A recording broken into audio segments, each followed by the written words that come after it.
Well, slurpty diddly derp, my G's, and I hope you guys are doing wonderful. DJ Overturned, thank you for your amazing question. That kick has a cool crackle to it, but how? But I wonder how you would add unique textures or effects to your own kicks to make them interesting. I have done that before, but I stopped out of worry for phase problems. Oh no, don't worry, man. Come on, full steam ahead with the kick textures. Let's go. Anyway, love the vids. Your upload rate has been great lately. Thank you so much, and I love answering your production questions as well. Really gives me a great sense of well-being and purpose in my life, sense of direction, which I often lack. So, I love to layer up my kicks, and I do it often. Not on every track, but on a good 50% of my tracks. Maybe more, but I do it very often, and I love to use one great kick that just is a kick. It does its job, and I like to use my layers to add interest and creative flair. So I look for foley sounds and things that are weird and wonderful and unusual to layer on top of my kick to make it have extra sonic interest and details. And if you do that especially and look for different sounds, you won't have these phasing issues really, because it's not like you're layering one synth kick on top of another synth kick. You're basically taking one great synthetic kind of kick, or you just great D&B classic kick, and then you're layering on something new and unheard on top of it, right? So we're going to do it together, and I pretty much have like a golden rule that I always follow for layering. So if you just follow this golden rule, you can typically go crazy, and it's all just about finding the right vibe with the sample that you choose. So here's this little loop. It's not the loop that you commented on, but it's actually a loop that I kind of prefer at the moment. But I'm going to use this loop to demonstrate the technique. Okay, so I've got my wonderful kick here, and it's a nice, it's quite a boomy one. It's clean, but it's got quite a length to it, is what I would say. I'm doing like one long and one short. Just chop the sample a little bit. But yeah, so I've chosen three sounds. We've got a metal hit, we've got a debris hit, and we've got a wood hit.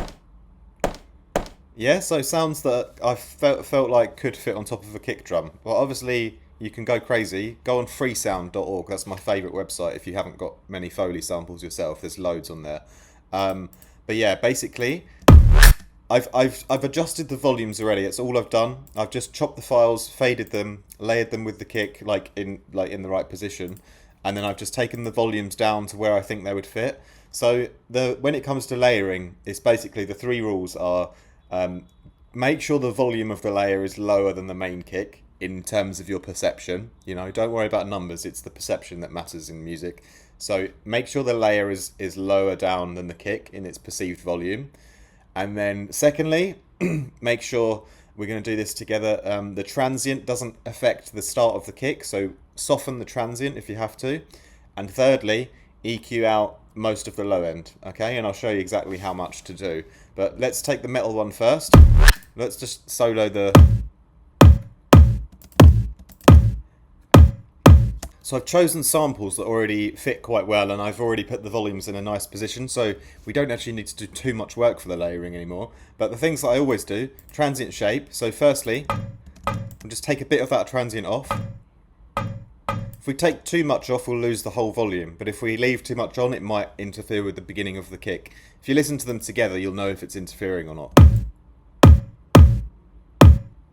Alright, that's pretty nice, around 10% lower.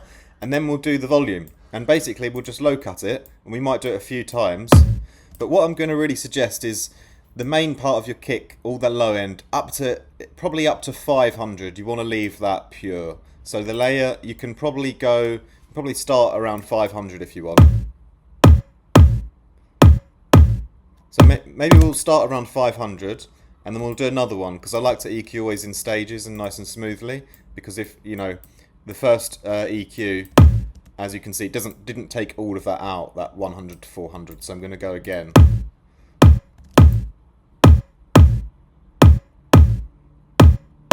I quite like it around 500. Now, from 500 to 1,000, that's where you can kind of choose how much you want to give your layer, like if you want to have a bit more mid-range in your layer or not. Once you get above 1,000, you're really in the clear. Like it's always going to kind of fit in if you do that, you know. But you might lose a bit of the volume. So I'll go back to 500. That sounds good. And then I might do another one, like a smoother one, like a 6 dB curve, like a really smooth one. And we can use this to shape that sort of 500 to 1K area a bit nicer.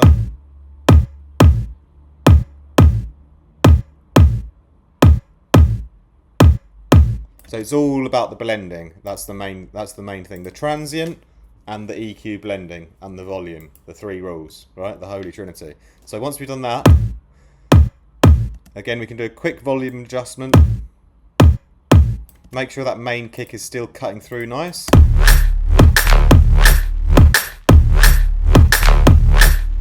Now for the untrained ear, you might not exactly hear that kick texture, but I definitely hear it. I like the vibe of it. Because without it, it's lost that extra dimension. Okay? So same again, rinse and repeat. Let's do it for the debris. Alright, we'll start with the transient shaper. I can do it listening to the whole mix if I want as well. I'll get probably a nicer result if I adjust everything like that. Okay, EQ time.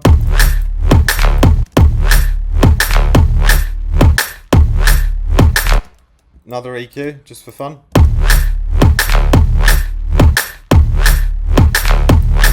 Wonderful. One more EQ. Nice. The final polishing wax.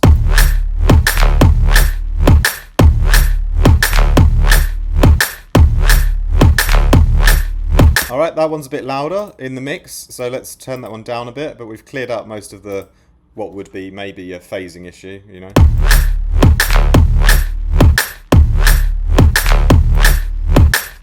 Alright, wonderful. I like that. Let's do it one more time for the wood now. And then we can also do a bit of pattern composition using the textures. Oh, this is maybe my favourite. I like that one.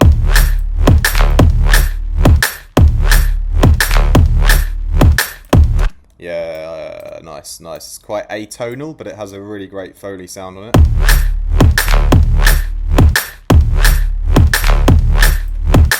Alright, one more for good luck.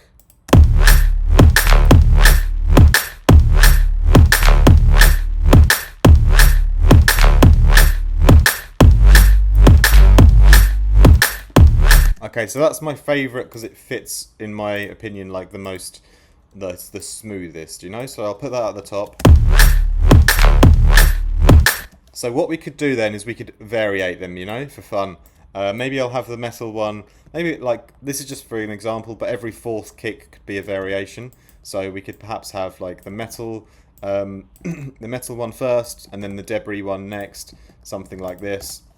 There we go. Turn that back on. Yeah, and then we'll take the wood ones out for those parts, you know.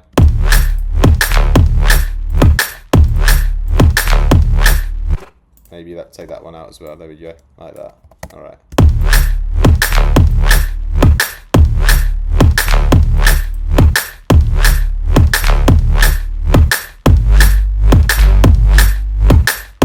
Now what I'm doing is I'm effectively telling a story on my kick drum in the background through the textures, which don't have phasing, which are very subtle, but they affect the energy and the vibe of the drums now. And so this is a layering thing that I do, yeah, quite often in my tunes. Lots of little things like that. And yeah, hopefully that helps you out. That's the end of my tutorial today. I think we've already achieved the goal at this point.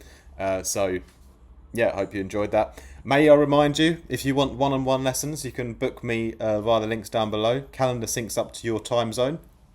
And I always place my students in the highest priority category when it comes to organising my life and my day.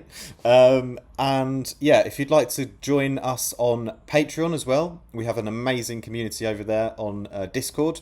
You can join the Fire Team tier If you go into Patreon and you see the different tiers, the Fireteam Discord tier is where the action is all at. So that's the best one to join. Also, if you like that bass sound that you heard, it was from Phase Plant, and I've got loads of Phase Plant presets on my website. Vital presets too, some current presets as well. All very, very nice sounds. And finally, if you want mixing and mastering work done, email me at info@artifactmusic.com. You won't get the same quality with AI tools yet, unfortunately. So, but I can guarantee that I'll absolutely smash your mix and master if you want some of that work done. Anyway, if you're new to the channel, like and subscribe and all that. Much love for my G's. More from me very soon. Take care.